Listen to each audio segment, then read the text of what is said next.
Hi, I'm Jen, a digital artist running my own small art business, and today I am sharing my journey on how I built my business and what my experience looked like in my first year. I'd like to invite you to follow along in case you'd like to see all the things that I have learned throughout my first year and perhaps learn from my successes and my failures so that you may apply them yourself if you're interested in starting your own shop. Opening a shop to start selling your own products can be an overwhelming and daunting task, so I decided that it would be best to break down the process into three main stages.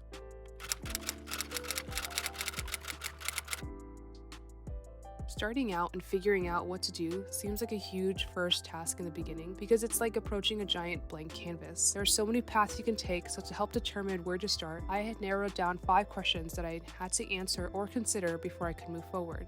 The first question was, what am I going to sell? For me, I have always loved stationery and I was motivated and inspired by other artists to create my own stickers. To start off, I didn't want to do something too big because I had no prior personal experience making and selling products, so making my own stickers was a simple and manageable start. Eventually, however, I did want to begin expanding the types of products I was selling and branched into other things like prints, greeting cards, washi tapes, pins, and more. The second question is, how am I going to obtain my products? There are 2 main ways that I could obtain my products. I could outsource them, or I can make them myself. I watched plenty of YouTube videos and read multiple posts, guides, and articles on all the pros and cons of outsourcing versus manufacturing products myself. Ultimately, I decided to manufacture the products myself because in this way, I could control inventory levels and avoid having a ton of products that I could not sell. However, for other products like the washi tapes and pins that I began to sell later on, I did have to get those manufactured for me.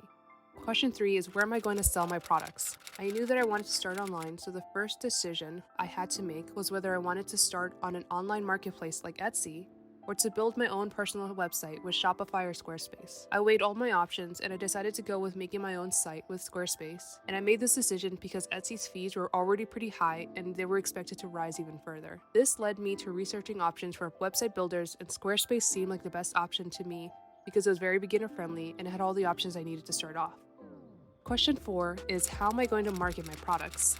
I was already posting consistently on social media since October 2021, so naturally my option was to market my shop and products on Instagram and TikTok since I was posting regularly on these platforms. I looked at other artists that were already doing this for ideas on how I could do it myself and how often I should market my products, because I still wanted to grow my own community and I didn't want to seem like I only wanted people to buy from me. Question 5 is, how am I going to ship my products? I was going to make physical products, and in order to get them to the customers, I had to figure out the process to ship out my orders by mail. For some reason, approaching this aspect of opening a shop was one of the scariest things for me.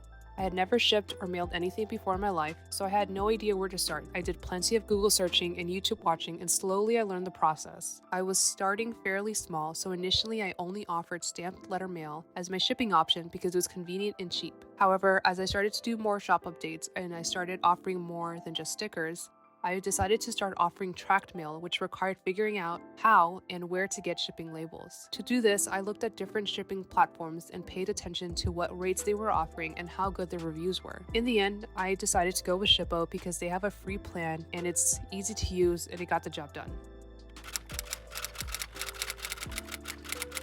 Sorting out finances is another tricky aspect of opening and starting a small business. In this stage, I had to determine what a starting cost would look like and see if it was within a budget that I was comfortable with.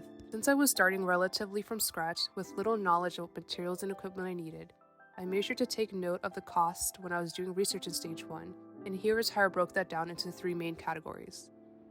Category 1 is equipment. I already had an iPad that I used to make art, so my plan was to use it to also design my products. At the time, however, I did not have a printer to print my designs, so I purchased the Epson EcoTank 2850 because it doesn't use expensive ink cartridges and instead uses super long-lasting ink bottles. I'm actually still using the ink that came in the box. Now, I could have stopped here and used scissors to hand cut my stickers, but I decided I didn't want to spend time doing it myself and instead purchased a Cricut Explorer Air 2. It was rated fairly well and it works great for me. As for materials to make stickers, I use sticker paper from online labels and the Avery self-adhesive laminating sheets. I chose to laminate my stickers because I found that the paper alone wasn't super durable. Another useful but not entirely necessary tool for laminating would be a squeegee. I got mine from Amazon and it just helps with getting rid of air bubbles. The next category is services or subscriptions. I went back and forth between Squarespace and Shopify for a while, making a pros and cons list. I read so many reviews and watched plenty of YouTube videos on which would be best for me. I also looked at other artists' sites, and in the end, I felt that both were equally good options. Ultimately though, I went with Squarespace because it seemed slightly more beginner-friendly, and at the time they were having a promotion, and it ended up costing me just under $300 for that year. In total, my starting cost came out to be about $900, but please keep in mind that you don't need all these items to start. The startup cost to open an online shop differs greatly depending on everything I have already discussed, so it's important to evaluate for yourself how much you're willing to risk and what will be your budget. By this stage, most of the hard decisions had been made, and now it was closer than ever to open my shop. I purchased my website in January 2021, and it took me about a month and a half before I was ready for launch day in March. In that time before opening, I had to design my website, make and photograph all my products, make listing with descriptions, and determine my pricing. Designing my website was a bit intimidating at first because it's a giant white screen that can be filled with endless possibilities. So I looked to other artists for inspiration and gained some ideas by looking at their websites, and I took note of what pages they had and any other parts that I wanted to include on my own. Making my products was the most frustrating process for me. I had spent many hours trying to figure out printer settings, and I did end up with a lot of wasted paper. I struggled mainly with getting the colors to come out correctly, even after reading all the manuals and guide. I read through many forums and even watched plenty of YouTube videos, but it was just an annoying process, and in the end, I finally figured it out and learned a lot along the way. Once I had finally made my products, I was able to photograph it all and upload it to my website with descriptions and prices, and I was finally able to publish my shop and announce its opening to Instagram and TikTok. So what went well and where could I have improved? Deciding to manufacture my own products felt like the right choice for me because I was able to keep my inventory very low and often would print orders as they came. Additionally, my style and skill had changed and improved since I opened my shop, and I ended up redesigning all my first designs. I was glad that I hadn't outsourced a whole bunch of stickers that I would end up not liking or wanting to sell. The learning curve for printing was a massive struggle, and I did make many mistakes that could have been avoided. I think in the time that I was trying to learn, I should have had a little more patience with the process, and maybe I wouldn't have ended up with so much waste. I love that I have full control over my website and can customize it as I please, and I do not regret taking that route.